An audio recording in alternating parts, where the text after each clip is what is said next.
Guys, जब भी India में दोपहिया वाहन यानी कि टू व्हीलर्स की बात आती है तो इसमें टीवीएस मोटर्स का नाम जरूर लिया जाता है। पर मेरा सवाल यह है कि टीवीएस मोटर्स में टीवीएस का मतलब क्या है और ये कहां से लिया गया है। चलिए आज मैं आपको इसके बारे में बताता हूं। टीवीएस मोटर्स में टीवीएस लिया गया है टीवीएस के फाउंडर के नाम से। अब इसकी फुल फॉर्म क्या है? टी का मतलब है तिरुपुरुगुड़ी, वी का मतलब है वेंगरम और एस का मतलब है सुंदरम। अब ये सुनने में थोड़ा सा साउथ इंडियन नाम लग रहा है ना?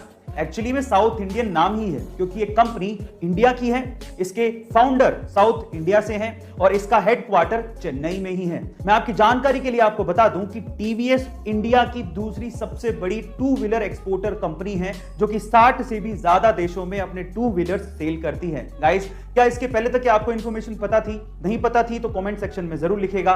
गाइस, हमने बहुत बार फ्लाइंग कार्स का कॉन्सेप्ट सुना है और बहुत सी कंपनियां ये दावा करती है कि उन्होंने वर्ल्ड की पहली फ्लाइंग कार बनाई है, लेकिन हकीकत में इतिहास में पहली बार किसी कार ने दो सिटीज के बीच में उड़ान भरी है। जी हां गाइस, ये कारनामा हुआ है यूरोप के स्लोवाकिया में, जहां पर BMW इंजन वाली एक कार ने वाकई में स्लोवाकिया के दो सिटीज के एयरपोर्ट्स के बीच में उड़ान भरी और लगभग 35 मिनट हवा में रहने के बाद उन दो सिटीज के बीच की 80 किलोमीटर की दूरी को तय किया और लैंड होने के बाद वो नॉर्मल स्पोर्ट्स कार में कन्वर्ट हो गई।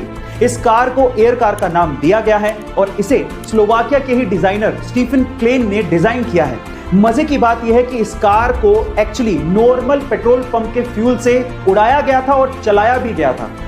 तो क्या वाकई में फ्लाइंग कार्स का जमाना आने वाला है? कमेंट सेक्शन में जरूर लिखिएगा। गाइस, आज के समय मोबाइल के बिना किसी का काम नहीं चलता, लेकिन जब मोबाइल डिस्चार्ज हो रहा हो तो हमें तुरंत भागना पड़ता है चार्जर ढूंढने के लिए, लेकिन जब चार्जर ना मिले तो हमारी सांसें अटक जाती हैं। सो इसी का सॉल्यूशन टेक्नोलॉजी ने निकाल दिया है। कैसे? मैं आपको बताता हूं। एक्चुअली Xiaomi कंपनी ने एयर चार्जर इंट्रोड्यूस किया है। एयर चार्जर, यस गाइस, बिना प्लग इन किए आपका मोबाइल चार्ज हो सकता है। कैसे?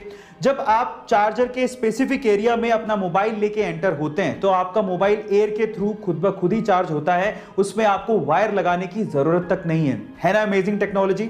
ऐसे अमेजिंग वीडियोस के लिए यूट्यूब पे हमारे चैनल को सब्सक्राइब कर लीजिए। गाइस, अक्सर जब कभी भी हम लोग बाहर जाते हैं तो हम लोग अपने लिए नए कपड़े खरीदते हैं, अपने कपड़ों पर ध्यान देते हैं, लेकिन जूतों पर शायद इतना ध्यान नहीं देते। हम लोग ये सोचते हैं कि जूते तो कौन ही देखता है, ये इतने इंपॉर्टेंट थोड़ी हैं। अगर आप भी ऐसा सोचते हैं तो आज इस वीडियो में मैं आपको जूतों की इंपॉर्टेंस से रिलेटेड दो अमेजिंग फैक्ट्स बताता हूं। फैक्ट नंबर 1, अगर आप लोग ये मानते हैं कि जूते कोई नहीं देखता तो मैं आपकी जानकारी के लिए आपको बता दूं कि सबकॉन्शियसली सबसे पहले लोग आपके जूतों को ही देखते हैं, इसीलिए अच्छे जूते पहन के जाएं।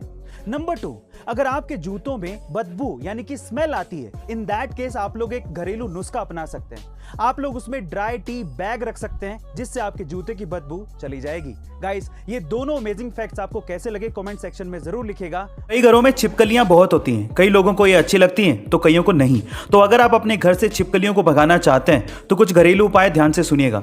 नंबर 1, प्याज की गंध छिपकली को बिल्कुल भी बर्दाश्त नहीं होती। छिपकली प्याज की गंध से तुरंत भाग जाती है। नंबर 2, छिपकली मोर के पंख से काफी ज्यादा डरती है। ऐसे में छिपकलियों को भगाने के लिए आप मोर के पंख को दीवार पर या गुलदस्ते में डालकर रख सकते हैं। नंबर 3, मोर के पंख के अलावा छिपकलियां अंडे के छिलके से काफी ज्यादा डरती हैं। आप अंडे के छिलके का प्रयोग करके भी छिपकलियों को भगा सकते हैं। एंड नंबर 4, नेफ्थलीन की गोलियां जो कि अच्छी कीटनाशक होती हैं, इन गोलियों का इस्तेमाल भी आप छिपकलियों को भगाने के लिए कर सकते हैं। गाइस, आपको ये तरीके कैसे लगे कमेंट सेक्शन में जरूर लिखिएगा।